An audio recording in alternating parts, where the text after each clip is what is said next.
here at Fitch Learning, and I've just been asked to kind of come in and give you see the heading there, Demystifying Deferred Tax. So one of the sections of the financial reporting and analysis section. So I thought I'd kind of give you kind of a key focused little session to go through a few definitions associated with deferred tax, and then to go through and apply it, I think, with a little bit of understanding, to go through some numbers. We'll just talk around where it sits in the syllabus for level 1, and then see how kind of leading up to the exam day, how you can kind of tackle and kind of master it. So just a first things first with regards to who we are. It might be the case that you're studying with us already, in which case you'll probably know me.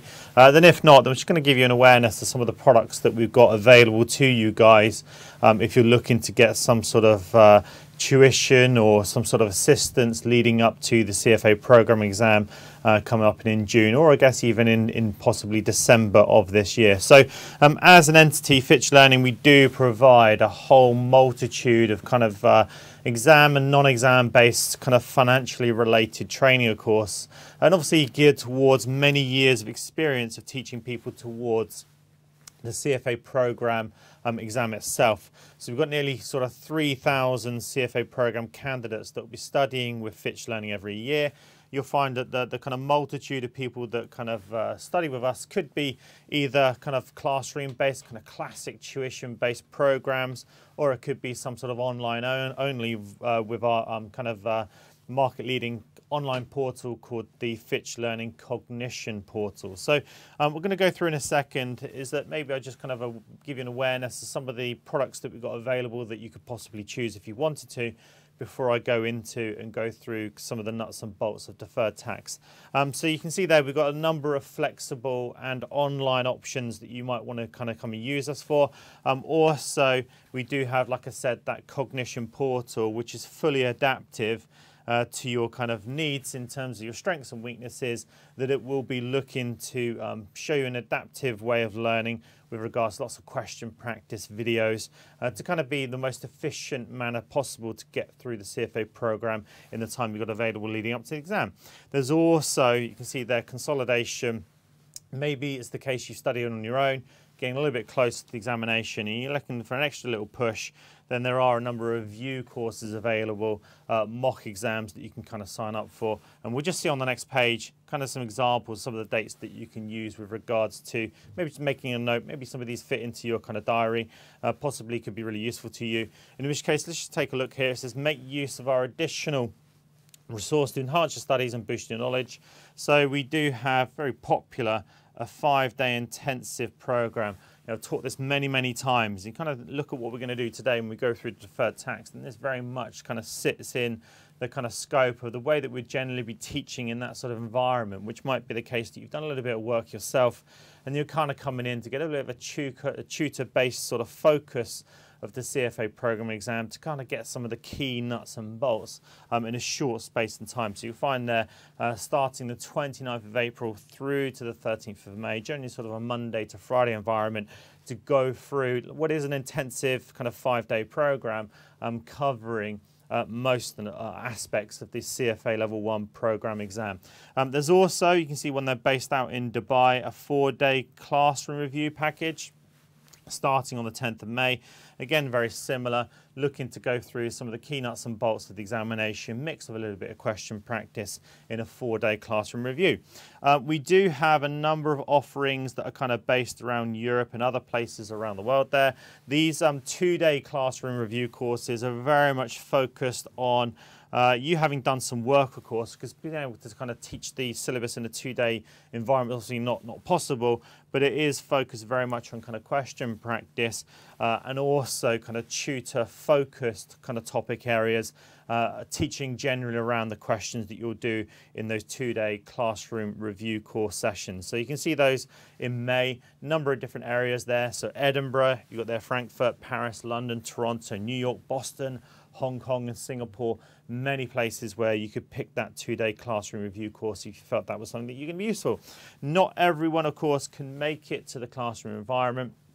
So you'll see here that there's an online review, includes a variety of questions, tools and workshops. So effectively, it's very similar, if you like, to the 2-day review course that you can see there, mixed in with some question practice and some sort of video content, and also the use of that adaptive cognition portal to kind of strengthen you and prepare you leading up to the CFA program exam. So that's going to be very, very useful, especially for some people that maybe are looking to kind of study on their own, and then they're looking to get some sort of assistance as you get kind of close to the examination. Then that might be a good way just to kind of focus your studies as you lead up to the actual exam day itself.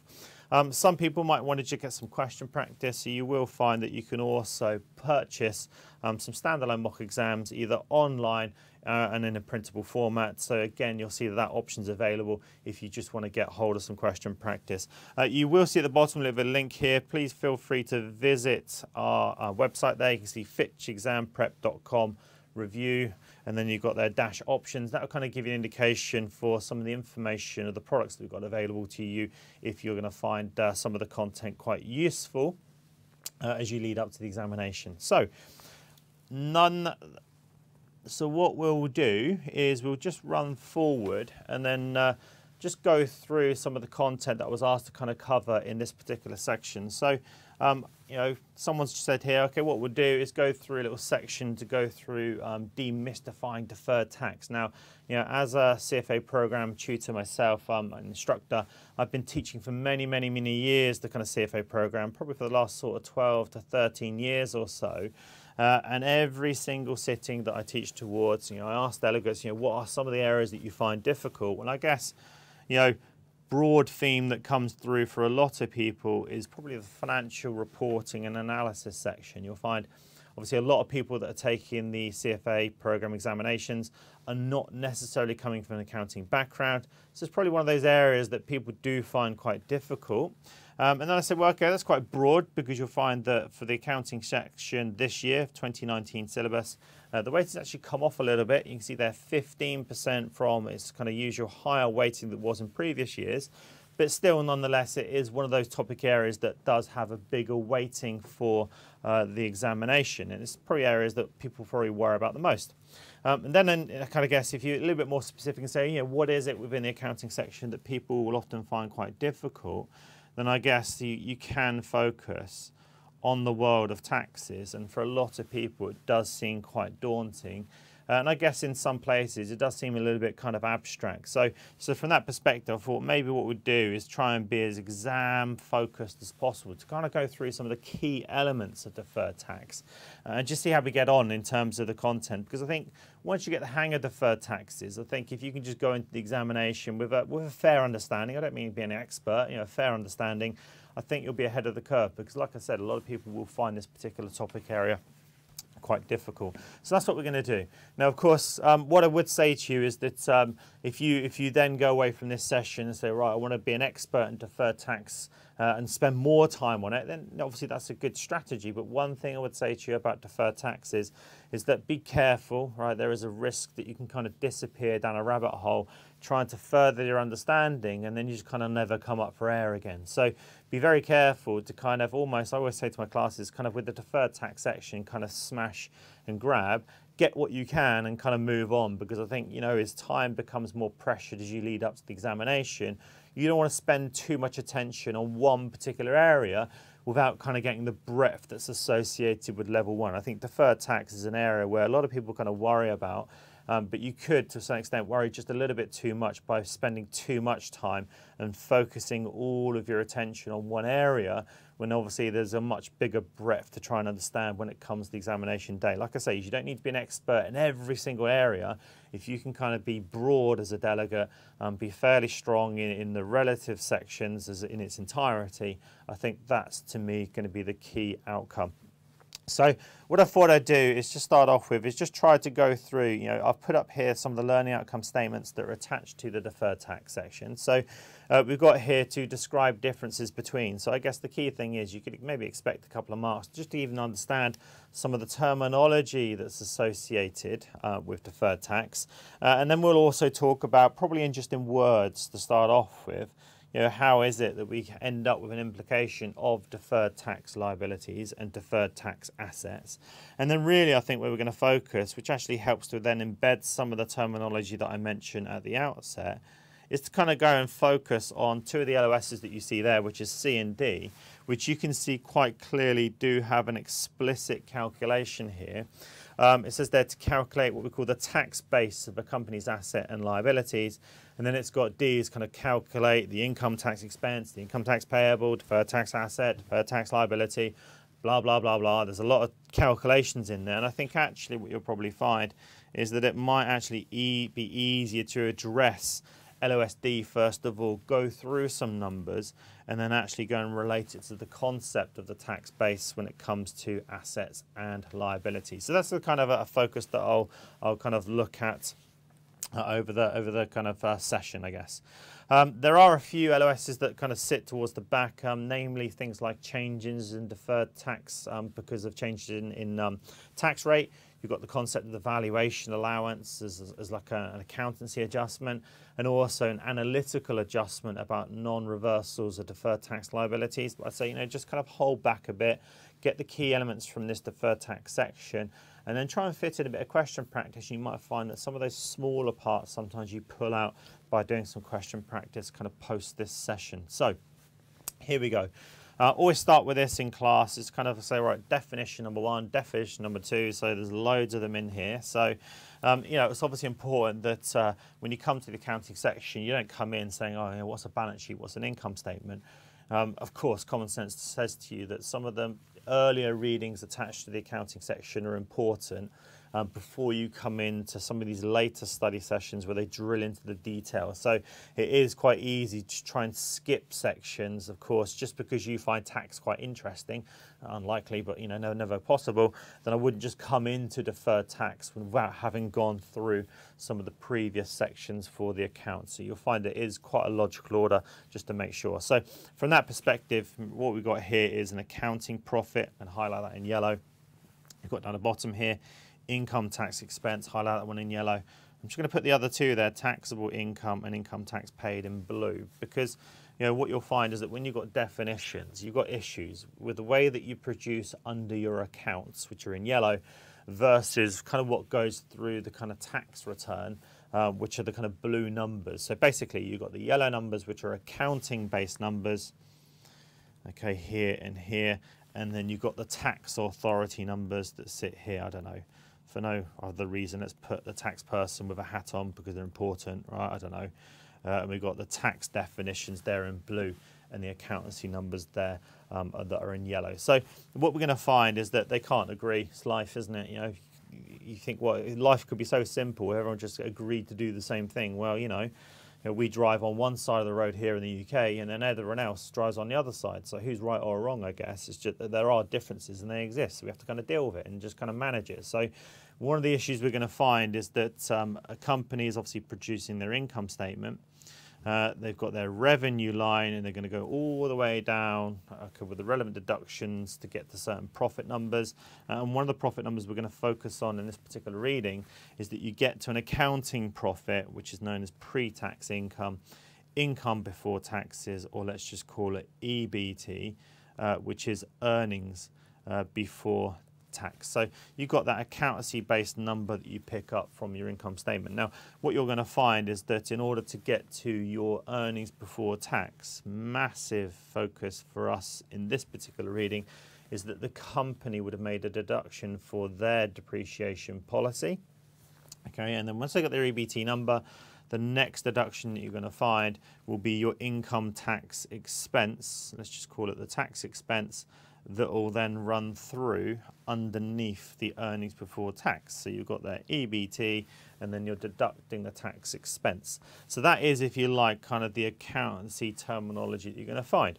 Now, what you're going to find is that generally the tax authorities pick up the company's earnings before tax, look at it and go, well, hang on a minute, I don't like this, I don't like that number, I don't like this. So they kind of almost like shred it to pieces, like you do a tax return and they add and then remove things. So what you're going to find is that the earnings before tax, which is net of the company's depreciation, okay, is going to be basically take their depreciation policy as a company and then remove its impact for EBT, and then basically have a company allowance for tax purposes depreciation policy. So it could be straight line versus accelerated. So basically what you're going to find is that the tax authorities will take the earnings before tax, play around with it by stripping out the company's depreciation policy and then making an allowance for tax purposes, and basically end up with a number which is referred to as taxable income.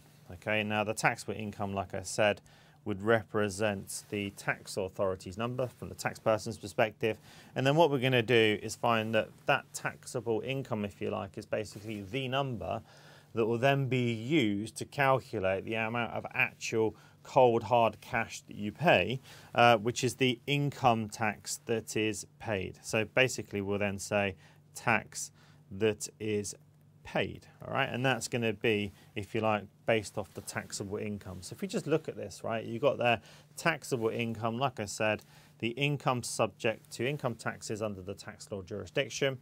The basis for it is to take your taxable income number and then go and multiply that by your tax rate, your statutory tax rate, and then what that will basically give you is the income tax that is owed, if you like, or payable. Basically it's the dollar amount that you're going to pay in tax, which is actually this number that you then see sat underneath. And what we're going to find is that what you believe that you think you should have paid in tax, so I always think like the tax expense that you see in the income statement is what the company thinks that they are going to pay, okay, versus the tax paid, which is, if you like, the actual tax that they pay. Well, they're different. Well, that means that any difference that's related between the two is actually referred to as a deferral, either of a tax asset or a tax liability, you know, having to pay more, not today, but in the future. So we'll talk about some of the terminology. So think about the tax expense as what the company thinks it should pay in tax. The tax paid is what they actually pay, and then just kind of consider the two, because that should, in theory, give you the concept of the deferred tax adjustment that we're going to go through and calculate. So, you know, like I say, your general feeling at the moment, and just kind of, you know, what are normal feelings at this stage, you're thinking, okay, there's lots of definitions, it still doesn't sit properly with me, don't quite understand what's going on. Well, sometimes I find that you go through the definitions, you actually do the numbers, right?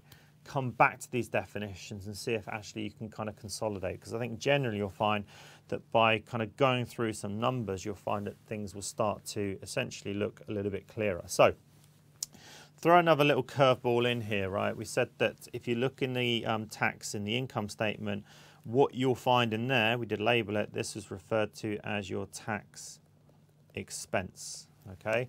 Now we said that that would be taking the company's earnings before tax, then netting off for the tax expense. And now we're just going to throw a little curveball in here, because if you actually looked at the tax expense, which remember we said was basically a company number, then actually we're going to find now that the tax expense is made up of a couple of kind of subdivisions, if you like, so kind of part 1 and part 2. So the tax expense will read as the income taxes that are owed, if you like, if you know what is paid. So the actual amount that you are due to pay for the year. So you get a tax bill and it says this is the amount of tax that you owe for the year, and this is what you're going to pay. So kind of think of that as the cold hard cash flow. That actually forms part of your tax expense, okay? So you've got your income taxes that are owed, so tax owed, or if you like, tax paid. Just think of it the same way, because ultimately, although there could be in theory an accrual based upon, you know, having the ability to pay quarterly going forward, you know, you often get kind of given time frame to pay your tax bill. You know, that's not what's important in this reading. We're not worried about that idea of an accrual based payment. We're actually talking about what we call temporary differences, because of deferred tax assets and liabilities. So the tax actual paid forms part of your tax expense, okay? But remember I said that the tax paid is kind of what you actually pay, and the tax expense is like, as a company, this is what you think you should pay. Then of course there's going to be a difference, right? And I said that at the time that represents, which could actually be a plus or a minus for your change in what we call your deferred tax position. So basically you've got here a change in deferred tax, which represents the second component of the tax expense. And actually, that's kind of like, if you like, a balancing figure, right, that will reconcile the difference between the tax expense and you can see there the tax that is paid. So you've got to remember there's a cash component of your tax expense, and then actually you've just almost got like a non-cash adjustment, which is the deferred tax component. It's a bit like you know, with the bonds. If you've done the bond accounting, there's the cash coupon, which is the blue part there. And then you've also got the amortization of the bond discount or the premium. And that was the kind of non-cash adjustment to make the liability get closer to the nominal value. So kind of similar idea with respect to maybe some of the bond accounting. Now, this is a key thing. You have to be careful with these definitions now, because I said, okay, you're looking at what you think you should pay in tax, and then you look at what you actually pay, and there's a difference. Well, the difference refers to the deferred tax liability. Now, this is where you need to be a little bit careful, and again, I'll run through the numbers, and hopefully this will help you to understand it. Deferred tax liability is looking at, first of all, your pre-tax income, which remember is the number that comes from the accounts, versus what is your taxable income from the tax authorities. And remember that we basically say that the pre-tax income is the amount of profits that you think should be subject to tax. But the taxable income, if you like, is the actual amount in this case subject to tax. Then if you think about that, if your pre-tax income is higher and you think you should pay therefore a higher tax, your tax expense would therefore be higher, then your taxable income upon which you actually pay less tax. Then actually the way if you interpret this is the fact that you think you should pay more tax today, you actually pay less today. So you pay less tax today, right? On the basis of your taxable income being looked there, lower. And you're thinking, oh, isn't that a good situation, Tom? Well, hang on a minute, right?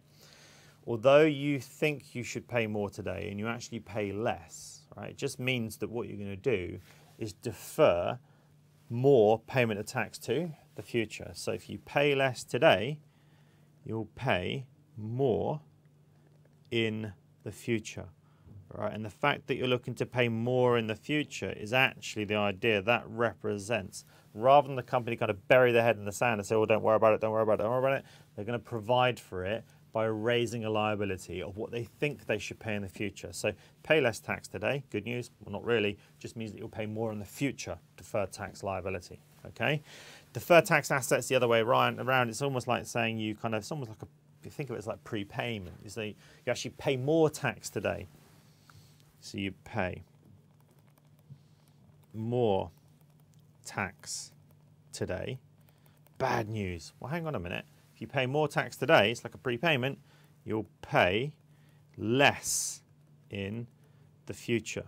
Right? It's the deferral bit, isn't it? Deferral suggests in the future. So actually, paying less in the future would represent a deferred tax asset. And we're going to find that one of the biggest reasons why it would probably occur is because of the concept of depreciation. I think in the grand scale of some of the reasons why deferred tax would exist, I think the key thing is to understand from a depreciation perspective. So like I said, you might be sat there thinking, oh, hang on a minute, this is a little bit shaky. I'm trying to get this around in my head. Do some numbers and then come back to those slides previously and see how it sits in there, right? So I'm going to go through an example here, which is quite a tough example. I think we will be in the examination, in the actual CFA program exam, being tested on components of what we do here. I'll give you the big picture for level one, big picture for basically year one, and then I'll show you some potential shortcuts that you can use to kind of work out the deferred tax in the balance sheet, deferred tax that goes through the income statement in years 1, 2, 3. But I think let's do the year one in its entirety, see if that helps you to kind of consolidate what we're doing, and then we'll go through and actually do a little shortcut. I've got a couple of solution slides here that kind of give you some of the reasons why deferred tax exists, which is basically to kind of make sure that things like your net income number are kind of smoothed out year on year and not being impacted just because of differences in depreciation policy between the company and the tax authority. So we've got here a company called Clayton. They purchased an asset for $9,000. got an estimated useful life of 3 years and a salvage or residual value of 0, so they're not expecting to sell it for anything. Depreciation from a company policy is on a straight line basis, so we're going to use straight line depreciation. So of course that's very easy. Thinking about what would be my depreciation charge, take the cost of the asset, 9,000, subtract the estimate of the salvage value, which is 0, and then spread that evenly over the 3-year life of the asset. No tricks. We're going to find that the annual depreciation charge from the company's perspective, okay, this is the company, would be equal to 3,000 per annum. Nice and easy. Now, if we look at the tax authorities, okay, it says here IRS, so kind of US-based terminology there, but ultimately this is, they'll just say the tax authorities. It says that they have a depreciation policy, which is 5,000 in the first year, 4,000 in the second. So they're also going to depreciate by the same amount. And that's a key thing, because depreciation in total will be 9,000 from the company's perspective. It will be 9,000 from the tax authority's perspective. It's a good example. This actually represents what we call a temporary difference, because they both depreciate by 9,000. It's just that in any given year, the amount that gets charged is slightly different. That's what's creating this deferred tax, because of temporary differences between your company tax versus the tax authority's tax. Now, we can see here that more depreciation charge from the tax authority's perspective. This is like saying that the company is obviously using straight line, and then from the tax authority's perspective, it looks like they're using some sort of accelerated policy, of course, because on the basis of that they charge 5,000 and 4,000 in the first 2 years, gets done quicker than if you were to do straight line, which is 3,000 per annum every year. So what I'm going to do is I want to put in a blank page, because I'm thinking, you know, sometimes these little kind of techniques, big picture, kind of help you to understand the bigger picture. And then I'll also kind of do a little summary and say, you know, if you're in an exam, if you could follow these sort of processes, it might help you to understand the calculation when it comes to an examination, rather than just memorize formally for the sake of it. Try and understand what it is that you're doing. So we'll take year one, and the information they said in there, if I just go back, says here the company has an EBITDA of 10,000. So EBITDA is a number. It's just like a nice clean number. It says earnings before interest, tax. Obviously, we want it to be before tax for the moment. Start with a clean number, and depreciation as well, and amortization. So it's basically an earnings number which is yet to deduct depreciation. And also has not paid tax. So it's a nice number to start with that we can take as a company, as a tax person, to kind of work out what the relevant adjustments need to be for depreciation, and then subsequently impact on the tax that you then pay. So what I'm going to do is I'm going to kind of set this up and go, right, on the left hand side, let's just say what's going on from the company's perspective. I'll do a little bit down here and see what's happening with a tax authority's perspective.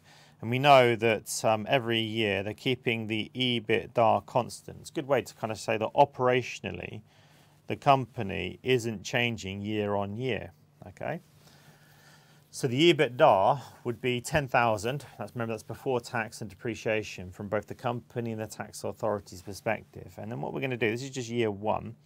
We're going to say that a relevant deduction that you would need to take away from this, of course, is depreciation, where the company makes a policy to depreciate by 3,000 for the first year, whereas the actual tax authorities deduct 5,000 for the first year. So the key thing is, I guess, is that in this example, you have a key difference between what the company depreciates by versus the tax authorities. There's actually, if you like, kind of a timing difference.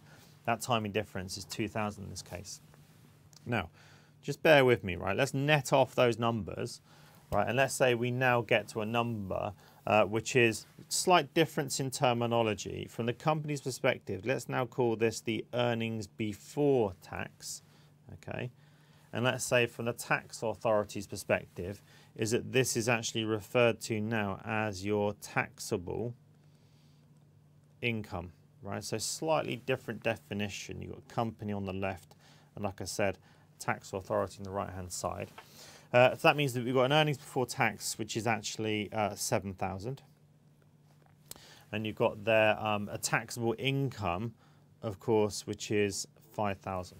Okay, now what we're then going to find is that we're going to have to then net off by EBT, the next item from the accounting perspective, remember, is known as the tax expense, right? We're going to deduct. And then from the tax authority's perspective, is actually the kind of cash flow that we going to pay off that. Let's go tax that is paid. Now, in the question, right, just previously it says, okay, we've got a tax rate which represents 40%. So therefore, you're going to work out your EBT, which is 7,000, charge that at 40%. So 7,000 times 40% means that the tax expense that will be deducted is 2,800. Okay, and then you've got your taxable income, which is 5,000, of which you'll pay tax at 40%. Then 40%, okay, of the 5,000 would represent a tax bill of 2,000. So that's what, if you like, you pay in cash terms, for example. So remember, two different numbers there. You've got the EBT and the tax expense, which are company numbers. And on the right-hand side, you've got this taxable income and then the actual tax that is paid. So that, if you like, kind of gives you the nuts and bolts for the first year. But let's just say, well, in the context of the company's accounts, what does that actually look like? Now, if you think about a company's balance sheet, we'll go assets. Balance sheet should equal, I'll put here the equity position just here, and then what I'll do is put the fact that the company incurs liabilities over here, okay? Now, think about the kind of general movements that are going on here, is that you've got, I'll start off with the tax expense first of all, right? The tax expense is a deduction in the income statement. The income statement forms part of what would then impact your net income. Your net income is part of your retained earnings, and your retained earnings are part of equity. So again, if that means nothing to you, then it kind of tells me that you need to go back and look at some of the accounting section in more depth, where you get through the intro to kind of the accounting kind of mechanics, if you like. But basically what you're going to find is that equity is going to fall, right, by an amount which is in relation to the tax expense of 2,800, which you put through your income statement. So the tax expense going through the income statement is 2,800, right? So that's equity down 2,800. Remember, the balance sheet should balance. Now, I said earlier on is that when you actually consider the tax expense, it's actually made up of two components, right? The two components that make up the tax expense is on the basis of the actual tax that you've paid, so tax that is paid. And if we look above in blue there, the tax that's paid was 2,000. So that's actually going to make up a significant component of your tax expense, which is the tax that is paid. And you're thinking, well, actually, if I'm paying tax, then actually there's going to be a cash impact, which is assets.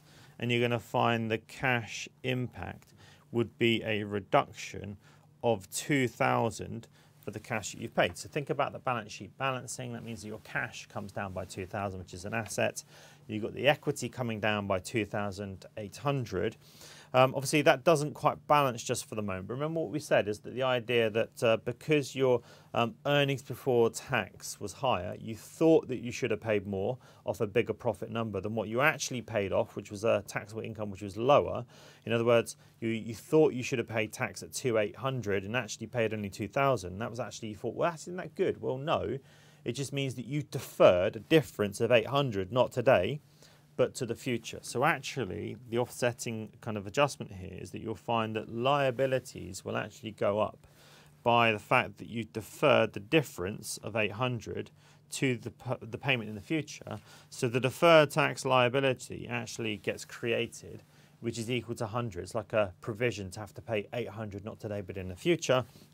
And that actually, that change in deferred tax, which in this case is an increase in deferred tax liability, makes up the balancing figure, if you like, non-cash, which would then make your total tax expense equal to 2,800 by adding those two numbers together. So what you should be able to see there is you've got the cash component of your tax expense, and then if you like, you've got the kind of non-cash component, right, which is that bit there in terms of the deferred tax. So you can kind of see there that really your tax expense is therefore made up of two components, a cash component on the left in green, and a non-cash component there on the right, which is blue. Now, that's lovey-dovey, you know, that's the first year trying to give you the big picture, but the question could have been, you know, what was the deferred tax liability for year one? Well, answer is 800.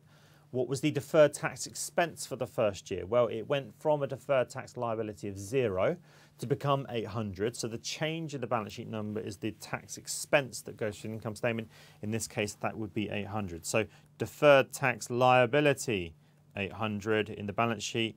Deferred tax expense in the first year is also equal to 800. So what I'm going to do now is kind of show you, what could be a little technique in the exam to kind of give me some of the key nuts and bolts for deferred tax. So I could quite easily read off what's the deferred tax in year one, year two, and year three. But I've kind of given you the big picture there for kind of year two, if you like. So again, what I'm going to do is put in another blank page here and say, right, follow this process, right? You could be able to pick out the deferred tax and obviously in the balance sheet and also in the income statement.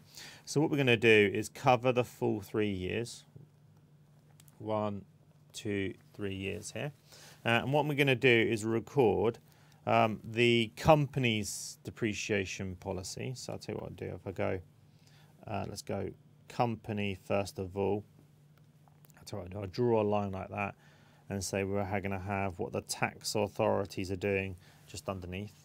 And first of all is we're going to look at the depreciation policy from the company's perspective and from the tax perspective.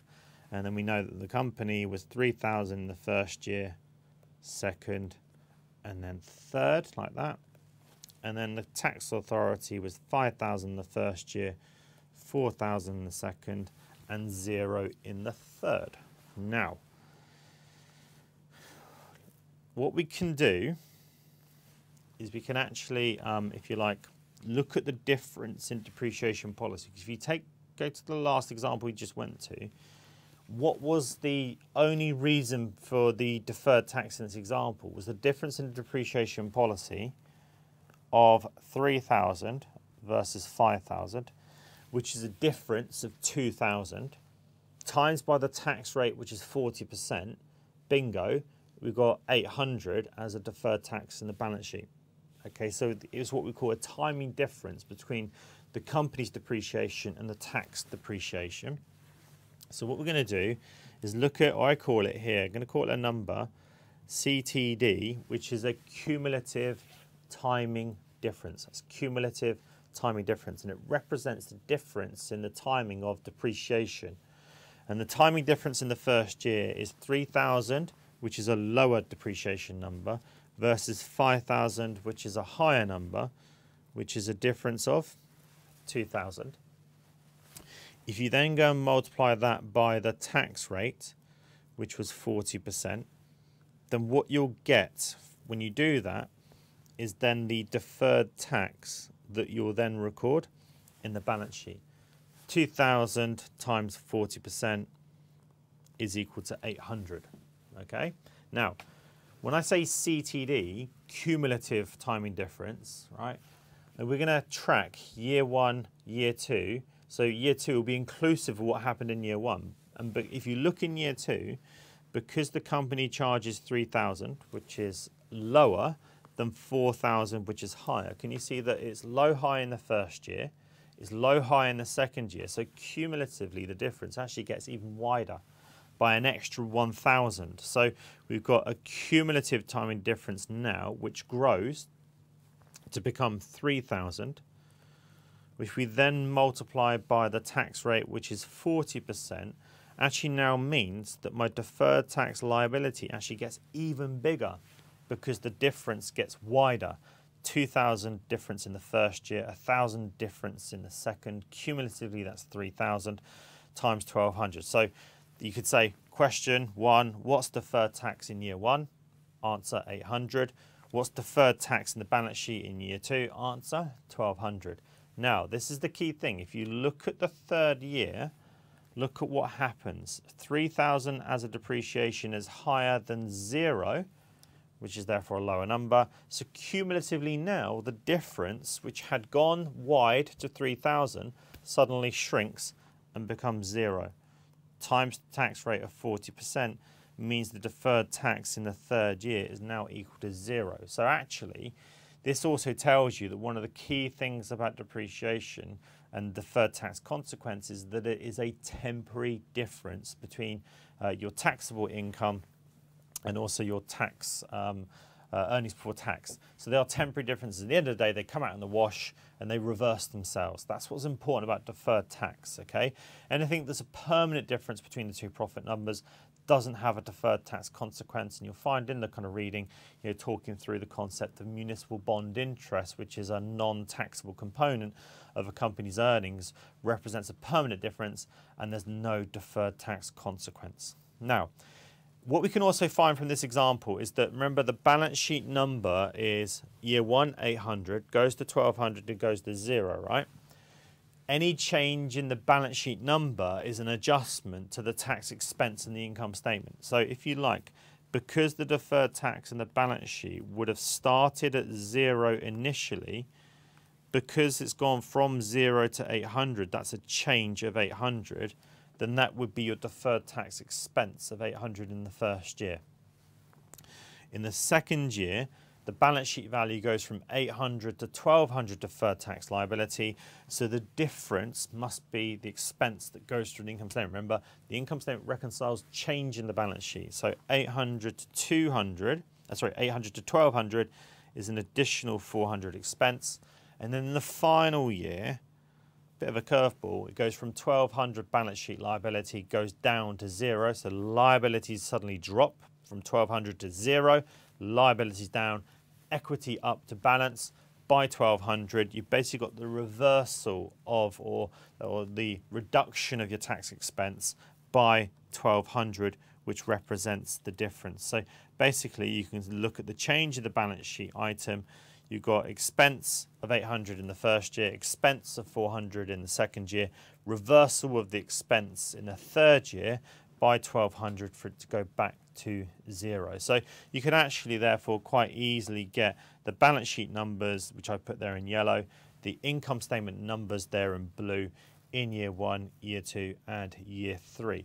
Now, and that's a little kind of short lunchtime session, but I just want to finish off with one tiny bit as well, just kind of get you a little feel for deferred tax. In the CFA kind of program curriculum books, they go through extensive examples to try and explain the concept that what you'll do as a company is have scenarios where you have what we call a tax base, a carrying amount for an asset or a liability that creates a deferred tax asset or deferred tax liability. And I actually think if you try to kind of think about numbers that you've done already, you can actually basically understand, let's say, one of those rows, which is actually the example we've just done. I'm going to write this on here, and so it'll kind of come clear in a second, right? And we created that DTL.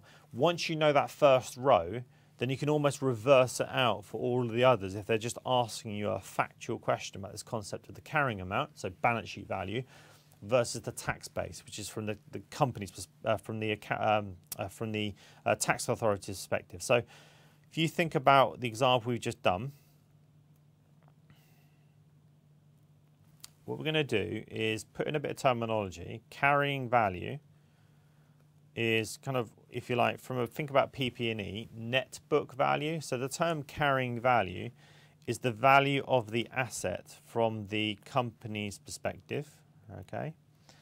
The term tax base in this case is the value from the tax authority's perspective. And what we're doing here is an example of property, plant and equipment, which is an example of an asset on the balance sheet. Okay. Now the assets carrying value in the first year, when it was bought at 9,000, falls by 3,000 to become 6,000.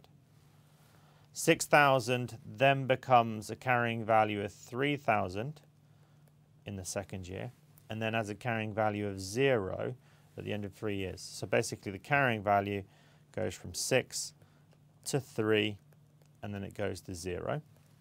The tax base, the way to think about that is that's the value of the asset from the tax authority's perspective because of their depreciation policy. You bought the asset for 9,000. Okay, you depreciate it by 5,000 in the first year, therefore means the tax base is 4,000 in the first year.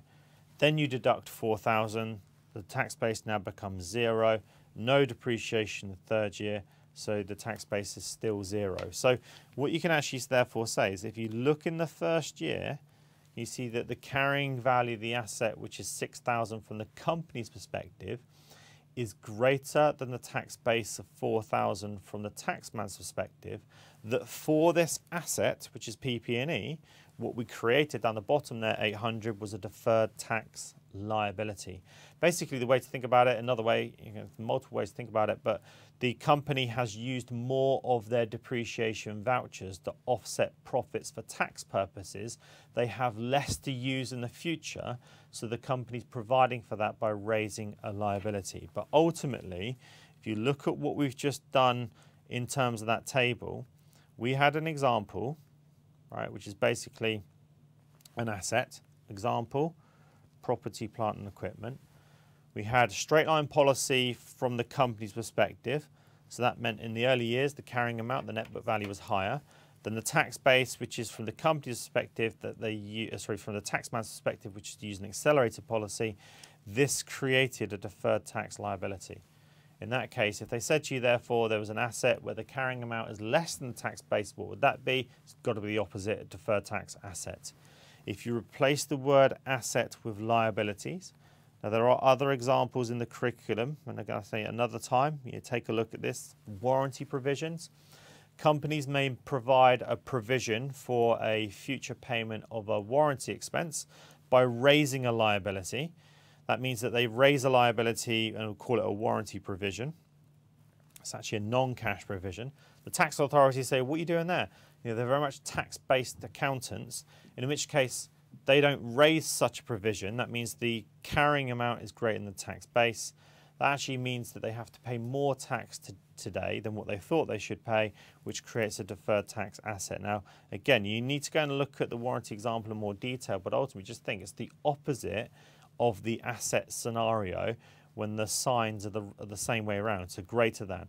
Of course, if you then have the less than signs, what was a DTA for an asset, of course, would be a DTL for a liability. So again, just trying to say, look, if you understood that first row at the top through the example that we just went through with the numbers, then I think that just helps you to reverse out for the other ones subsequently that you see in the table. Now, last thing I'm going to finish off with is that the situation we've done there, which is to use an accountancy treatment for deferred tax, meant that what we were putting through our income statement every single year was basically the tax that was going to be paid. That was be 2,000, 2,400 and 4,000 in year 1, year 2 and year 3. We then made a balancing figure, which is basically your deferred tax expense. And by combining those numbers, that actually created the total tax expense that you put through your income statement every single year. And what's important to realise with the concept of deferred tax is that although the amount of tax that I'm paying is kind of fluctuating year on year, because of the use of the deferred tax, which is like a balancing figure, what you're actually doing is smoothing what you then report in your accounts. 2,800, 2,800 every single year. So it kind of raises that point that the company, like I said, operationally had the same EBITDA every single year, and actually their earnings after tax or net income is also not being volatile, because any volatility of the tax that was paid, right, was an adjustment with deferred tax expense and actually pushed out the change to the balance sheet. So the balance sheet was fluctuating year on year with a deferred tax, but what was being put through the income statement is a nice smooth number. Because if we didn't have deferred tax, and I think this is kind of more for illustration than anything else, if we have no accounting for deferred tax in the tax expense, then all you're ever going to put through your income statement is the actual tax that you pay with no deferred tax adjustment. Then actually, although you've got profitability, which is 10,000, EBITDA, which is constant every single year, what you then go and report as net income year on year does actually fluctuate. So therefore, it kind of gives, an analyst looking at the accounts the wrong opinion of the company if they didn't look into it in more depth. They might think, okay, net income's going up and down. The company's having good years and bad years because of operational reasons. Well, that's not true. EBITDA was constant year 1, year 2, year 3.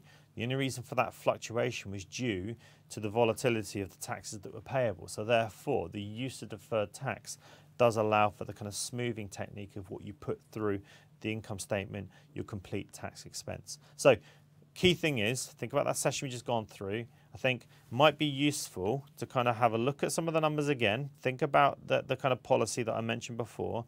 Shortcut can often be just to kind of put in there, first of all, a summary for year 1, year 2, year 3. Look at the cumulative timing difference in the tax that you observe year 1, year 2, year 3. Multiply that by the tax rate would always give you the balance sheet value. Any change in the balance sheet value would then be the tax expense that we put through the income statement.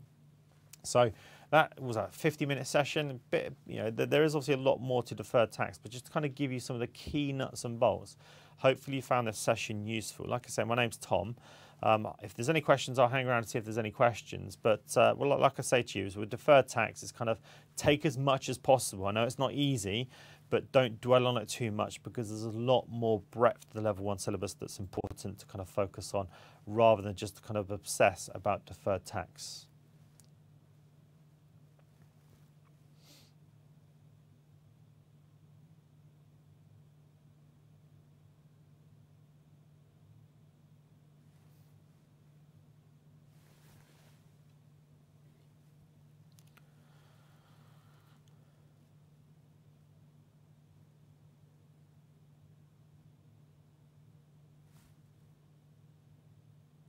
Okay.